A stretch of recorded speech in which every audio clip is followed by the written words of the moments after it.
These are some crazy times, bruh. When in the hell do you get paid to riot?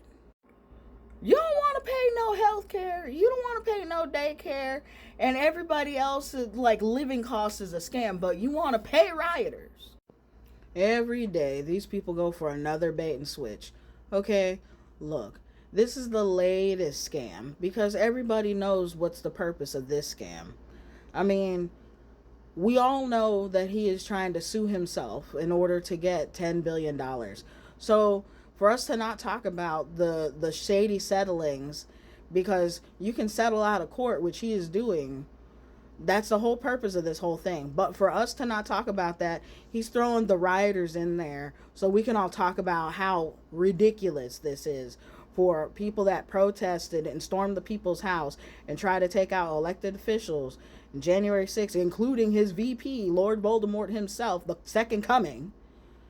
And it's the fact that we're going to talk about this because we're mad that these people are getting money from the government, the same government that they can't stand, quote unquote, right? But yet this man is suing himself. This is just another one of the, hey, look, I'm doing this over here, but don't look, I'm doing this over here, because this is what they do. This is what they do. It's just another distraction, folks. It's literally just another distraction. On top of that, he doesn't give out money. Okay? How can you go from healthcare is a scam, your healthcare is a scam, your daycare is a scam, and the government shouldn't pay for it, but y'all should pay for my ballroom, my $1 billion ballroom? That's not a scam. Trump coin, not a scam. Trump phone, Trump mobile, not a scam.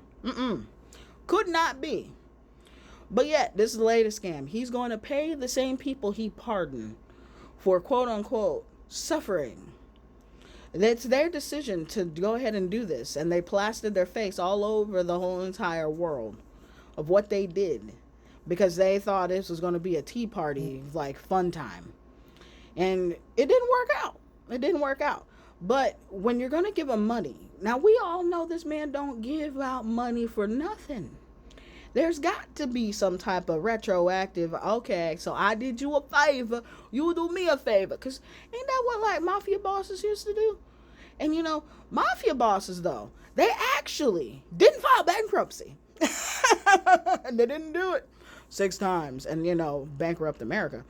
But mafia bosses never do anything without trying to get something back. And this is like the idea up here of he's a mafia boss with like no consequences. But he was really, really thinking there's no consequences in this decision.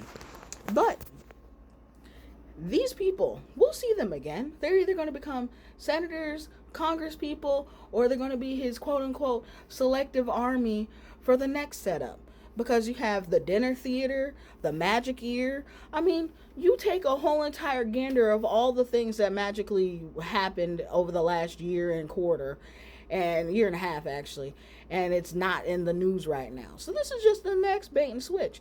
Guarantee you several of these people are going to be involved in the next magical incident that's a problem. And oh man, we need this, we need that. What's he going to do? Put these folks over in the reflecting pool? And be like, see, this is why we need to do the reflecting pool. We need the 8 point something million dollars for that. Oh, or this is going to be your next people to try to storm the White House, and then he's going to be like, look, see, these are the people that are the problem. This is why we need $1 billion for this and not and the other. These people are going to be used and then some. They don't even understand what kind of deal they made with the devil.